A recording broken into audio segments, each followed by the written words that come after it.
여러분 안녕하십니까? 박용의 뉴스라이브 문을 엽니다. 중부지방부터 시작됐던 비는 중부지방부터 개기 시작했습니다. 오늘 아침 화창한 날씨 보이고 있죠. 한낮에는 다시 더워집니다. 미세먼지도 적으니까 베란다 문 활짝 열어놓으시거나 세차하기에도 딱 좋은 날씨입니다. 5월 24일 박용의 뉴스라이브 지금부터 시작합니다. 오늘의 헤드라인입니다.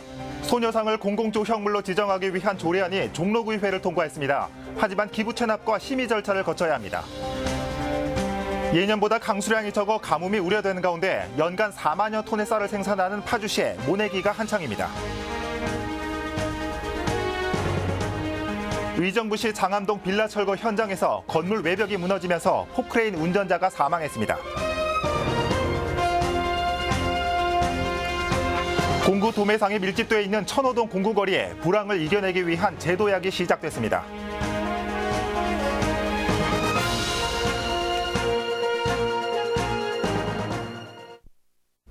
종로구는 소녀상을 공공조형물로 관리하기 위한 관련 조례안 개정을 추진 중입니다. 조례안이 상임위를 통과하면서 관리를 위한 기틀은 마련됐는데 넘어야 할 산은 아직 남아 있습니다. 송지현 기자입니다. 종로구 도시공간예술조례 전부 개정 조례안이 20일 구의회 상임위원회 심사를 통과했습니다. 수정한 부분은 수정한 대로, 그 밖의 부분은 원안대로 가결되었음을 선포합니다. 종로구에 있는 공공조형물을 관리하는 내용을 포함하고 있습니다. 현재 종로구 내 공공조형물은 모두 93개소인데 구가 관리하는 조형물이 54개, 시가 관리하는 조형물은 14개, 관리주체나 건립주체가 아직 파악되지 않은 조형물은 25개입니다. 종로구 의회 상임위는 7월 1일부터 공공조형물 관리를 포함한 조례안을 시행하기로 했습니다. 미상으로 남아있는 공공조형물 현황을 파악하기 위해 한 달여의 시간이 걸릴 것으로 예상했기 때문입니다. 이로써 소녀상 관리를 위한 공공조형물 조례안의 기틀은 마련됐습니다. 하지만 소녀상은 당장은 이 조례안에 따른 관리 대상은 아닙니다. 조항의 몇 가지 조건을 충족시키지 못했기 때문입니다. 먼저 기부 체납 문제입니다. 공공조형물이 되기 위해서는 구에 기부 체납하는 것을 조건으로 한다고 명시돼 있는데 소녀상은 기부 체납을 받지 못했기 때문입니다. 두 번째는 심의 문제입니다. 조례안 시행 전에 설치된 공공조형물은 위원회의 심의를 받은 것으로 본다는 내용이 포함돼 있지만 건립주체가 민간단체 및 개인의 경우에는 제외됐기 때문입니다. 종로구 소녀상은 민간단체가 세운 조형물에 해당합니다. 따라서 소녀상이 조례안에 따라 관리받기 위해서는 조례안 시행일인 7월 1일 이후 종로구 도시공간예술위원회의 별도의 심의를 거쳐야 합니다. 수정 가결된 조례안은 오는 25일 제268회 임시회 2차 본회의에서 통과돼 7월 1일부터 효력을 발휘할 예정이지만 소녀상은 이후 한 차례 심의를 더 거쳐야 종로구의 관리 대상에 포함되게 됩니다. 딜라이브 서울 경기 케이블 TV 송지연입니다.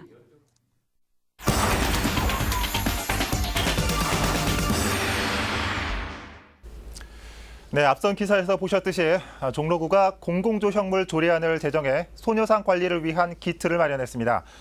현재 소녀상은 어떻게 관리되고 또 어떤 점들이 달라지는지 알아봅니다. 현장에 나가 있는 취재기자 불러봅니다. 송지영 기자. 네, 저는 지금 종로구 일본대사관 앞 소녀상 앞에 나와 있습니다. 네. 자, 그럼 현재 소녀상은 어떻게 관리되고 있습니까? 사실 소녀상은 별도의 관리는 이루어지고 있지 않은 상태입니다. 네. 그래서 1년 전 망치 테러로 난 자국이 아직도 이렇게 선명하게 남아있는 상태인데요. 네. 아직 조례안이 시행 적용되지 않아서 구 차원에서 관리할 수 있는 방안이 없기 때문입니다. 현재는 오른쪽에 보시듯이 대학생들로 구성된 소녀상 지킴이들이 혹시 모를 강제 철거나 이전 또 훼손 등에 대비해서 자발적으로 소녀상 옆에서 24시간 텐트를 쳐서 지키고 있는 상태입니다. 네.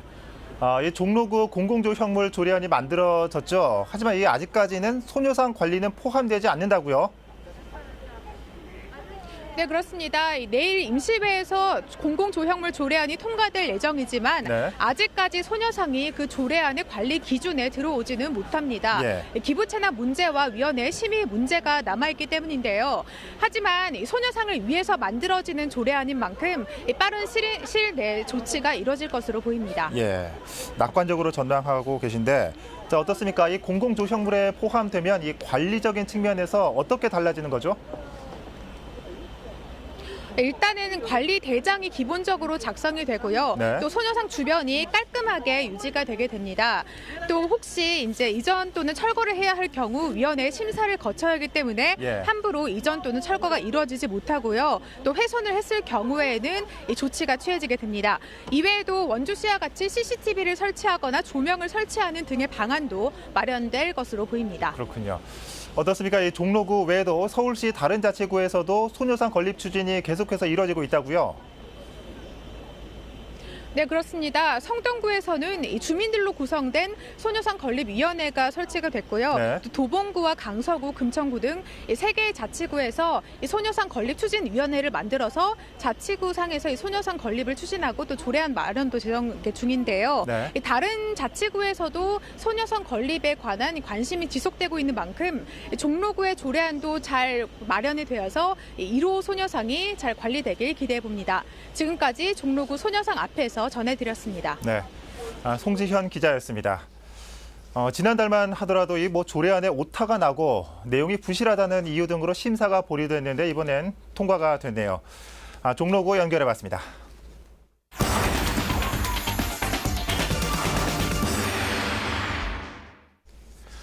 매년 이맘때 5월이면 농촌에서는 한창 모내기가 진행될 시기입니다. 도농 복합도시인 파주시를 연결해 현장 분위기 살펴봅니다. 전진아 기자. 네, 파주시 문산읍에 나와 있습니다. 네, 지금 보니까 모내기가 한창 진행되고 있나 봐요.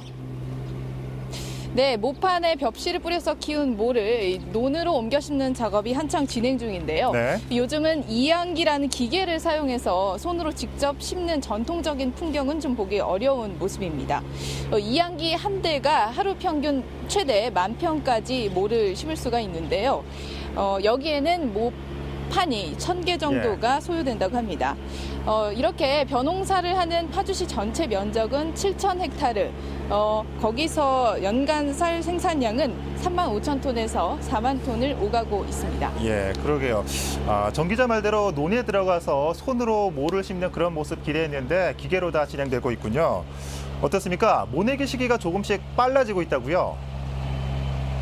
네, 보통 모내기 적기라고 하면 절기상 하지 전까지, 그러니까 6월 중순까지를 말하는데요. 네. 이 파주 지역의 모내기 같은 경우에는 5월이면 모두 대부분 마무리될 전망입니다.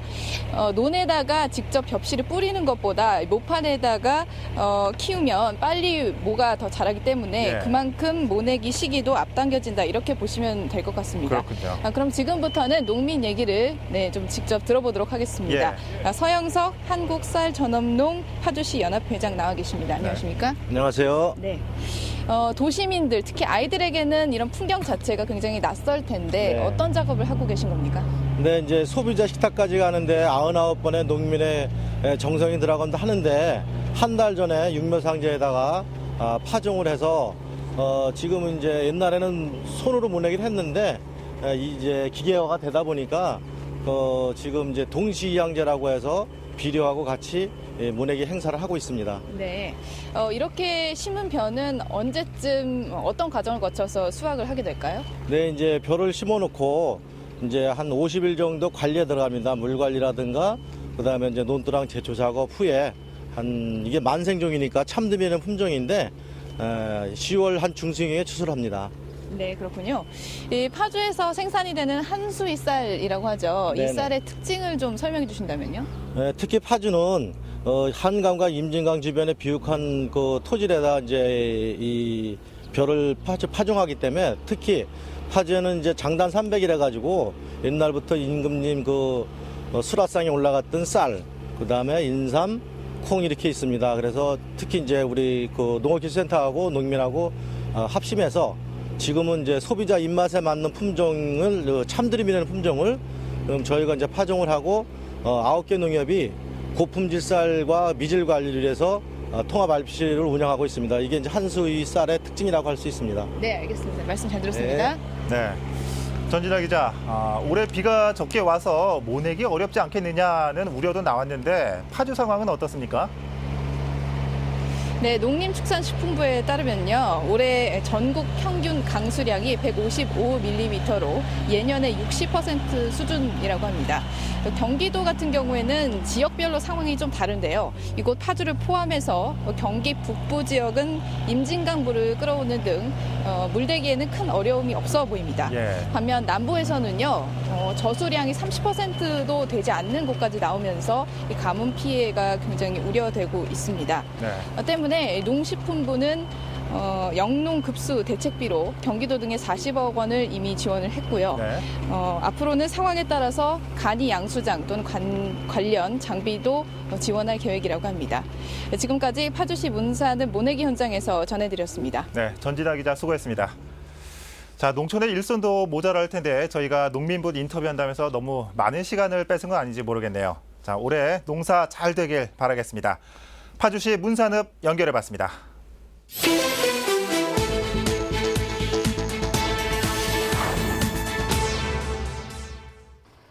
어제 오후 1시 30분쯤 의정부시 장암동의 빌라 철거 현장에서 붕괴 사고가 발생했습니다. 이 사고로 포크레인 운전자 50대 남성 1명이 사망했습니다.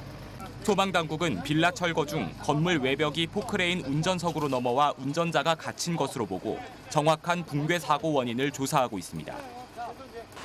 지난 22일 오후 4시쯤 광주시 오포읍의 한 가구 창고에서 화재가 발생했습니다. 불은 건물 일부와 창고 안에 있던 가구 대부분을 태워 소방서 추산 약 5,500만 원의 재산 피해를 냈습니다. 경찰은 창고 간이 화장실에 부주의하게 버려진 담배꽁초를 원인으로 보고 정확한 화재 원인을 조사하고 있습니다. 지난 22일 저녁 7시 30분쯤 남양주시 수동면의 한 빌라에서 화재가 발생했습니다. 최초 신고자는 맞은편 빌라 베란다에서 검은 연기를 목격한 뒤 신고했습니다. 이 사고로 인명피해는 없었으며 소방서 추산 3천만 원의 재산 피해가 발생했습니다. 어제 오후 1시 30분쯤 서울 종로구에 있는 한 아파트 화장실에서 화재가 발생했습니다. 소방당국은 악취 제거를 위해 화장실에 촛불을 켠 상태에서 살충제 용기에 열이 전도돼 화재가 발생했다고 밝혔습니다. 이 사고로 인명피해는 없었으며 소방서 추산 70만 원의 재산 피해가 발생했습니다.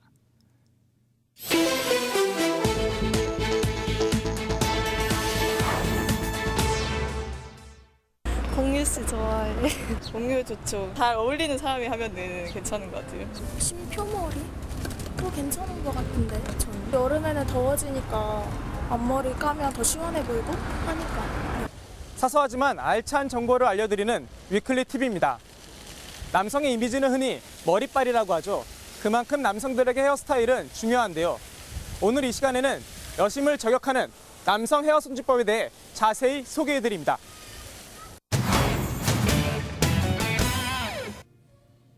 머리카락의 수분이 약간 남은 상태에서 손으로 가르마를 5대5로 나눠줍니다.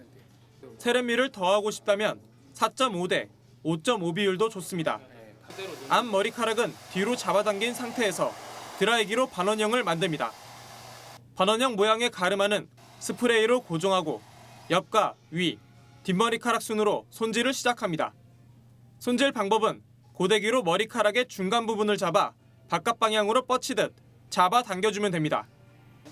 살짝 든 구레나룻은 손바닥으로 고정하고 드라이기를 이용해 눌러줍니다. 전체적으로 머리를 마른 목골 모양으로 만든 뒤 스프레이로 고정하면 배우 공유 헤어스타일이 완성됩니다. 스프레이는 가스형 타입으로 50cm 이상 떨어져서 뿌려야 머리카락이 뭉치는 걸 방지할 수 있습니다. 우리 머리는 수분감이 떨어지게 되면 스타일링이 안 되게 돼 있어요. 그래서 2, 3회 이상 열을 주게 되면 스타일링이 고정이 되지 않게 됩니다. 열을 1초간 주고 2초간 뜸을 들여서 그 디자인을 형성하는 겁니다. 지금 보고 따라하면 아마 집에서는 바로 다 따라할 수 있을 것 같아요. 밖에 돌아다닐 때 이제 조금 더 기분 좋게 다닐 수 있을 것 같습니다.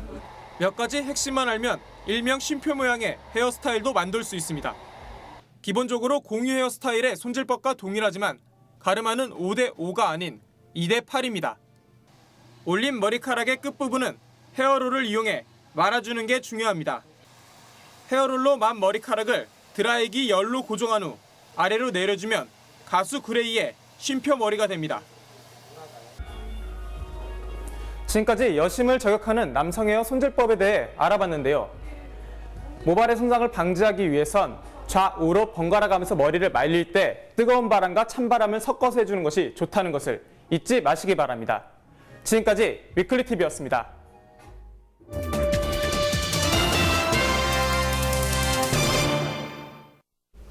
강동구 천호동에는 50년 역사를 자랑하는 거리가 있습니다. 바로 천호 공구거리인데요. 도시개발의 역사와 함께 해온 천호 공구거리가 다시 한번 도약을 준비하고 있습니다. 그 현장에 박영찬 기자가 다녀왔습니다. 천호 공구거리. 7, 80년대 산업화 시기 동안 경기도 하남과 구리 등 수도권 동남부 지역의 건설 수요에 힘입어 공구를 취급하는 상인들이 모이기 시작한 곳입니다. 반세기가 넘는 세월 동안 청계천 공구거리와 함께 서울을 대표하는 양대 공구거리로 명성을 쌓아왔습니다. 지난해 강동구가 이 지역을 특화거리로 지정한 데 이어 상권 활성화를 바라는 상인들의 의견을 들어 상징 조형물을 설치했습니다.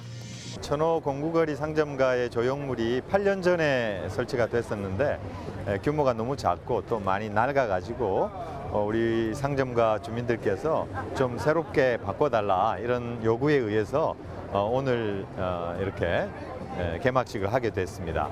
상인들은 상징 조형물 설치라는 수건 사업이 실현된 것에 반색하는 모습입니다.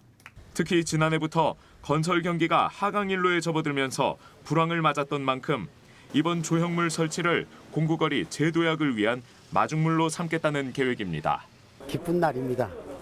저희 공구상가가 몇십 년을 이렇게 흘러서 여기까지 왔는데 우리가 상징 조형물 한 개가 없었는데 오늘 이렇게 여러분들이 도와주셔가지고 상인의 대표로서 정말 남다르게 기쁘게 생각을 합니다. 강동구청은 이번 준공식을 시작으로 천호 공구거리가 정부의 상점가 인증을 받도록 행정 지원을 하는 한편 간판 교체 등의 거리 개선 사업도 진행할 예정입니다. 딜라이브 서울 경기 케이블 TV 박영찬입니다. 자녀들 영어 교육 고민하시는 학부모님들 많으시죠? 가장 큰 고민은 무엇보다 비싼 사교육비에 대한 부담일 겁니다. 금천구에는 이 같은 부담을 덜어줄 공공어학원이 있다고 합니다. 엄종규 기자가 소개합니다. 금천구의 한 초등학교에 얼마 전 문을 연 글로벌 인재학당입니다. 원어민 교사의 지도 아래 영어 수업이 한창입니다. 여느 학원과 다를 것 없어 보이지만 이곳은 구청이 운영하는 공공어학원. 저렴한 수업료가 학부모 입장에서는 가장 큰 장점입니다. 큰애 같은 경우 수업을 받아보면 지금 여기서 받는 수업료의 한 1,500배 이상을 줘야지만 사실 수업을 받을 수가 있거든요. 그러니까 저렴한 걸로 또 가장 중요한 거는 매일 조금씩 할 수 있다는 거. 저렴한 수업료가 교육 프로그램 수준과 비례하는 건 아닙니다. 현장 수업과 역할놀이 등 아이들이 자연스럽게 외국어를 익힐 수 있는 다양한 수업이 마련됩니다.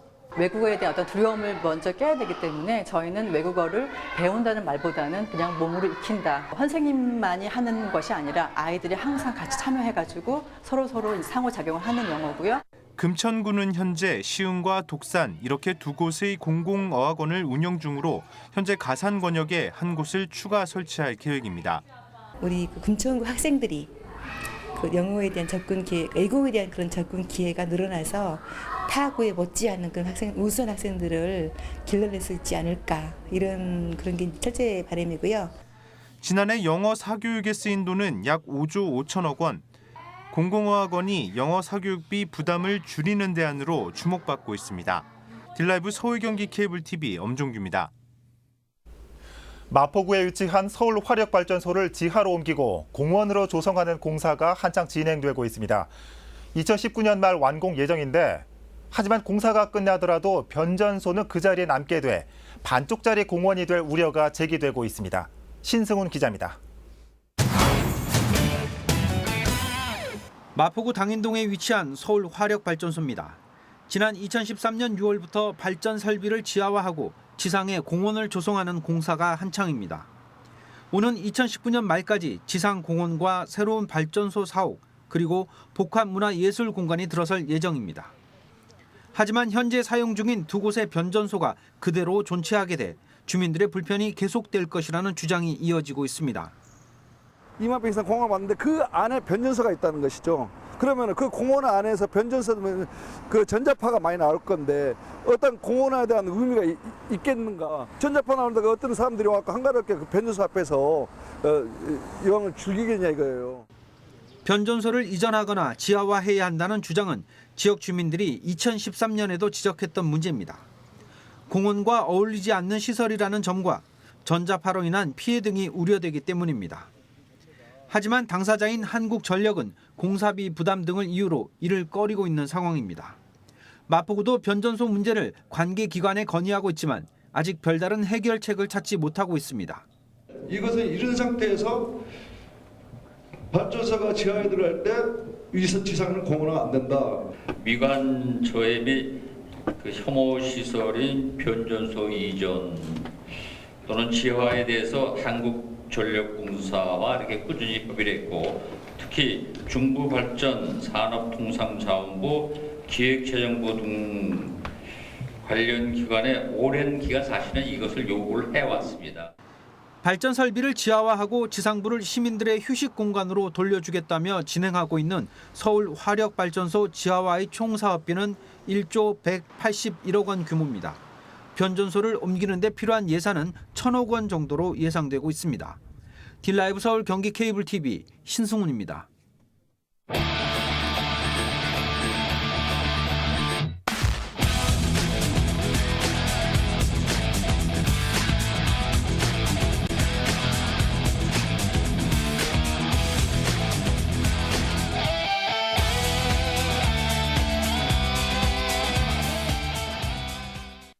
또다시 무더위가 시작되면서 집 근처에서 이른 물놀이 즐기시는 분 많아졌습니다. 하지만 서울시 각 자치구의 바닥 분수 등 수경시설의 약 절반가량이 관리 상태가 엉망이라는 지적이 나왔습니다. 이 대장균이나 레지오넬라를 유발하는 세균도 검출됐다고 하는데 이 관리 당국은 물론 부모님들도 자녀들 바깥 물놀이에 많은 관심 기울이셔야겠습니다. 박용의 뉴스라이브 마칩니다. 시청해주셔서 고맙습니다.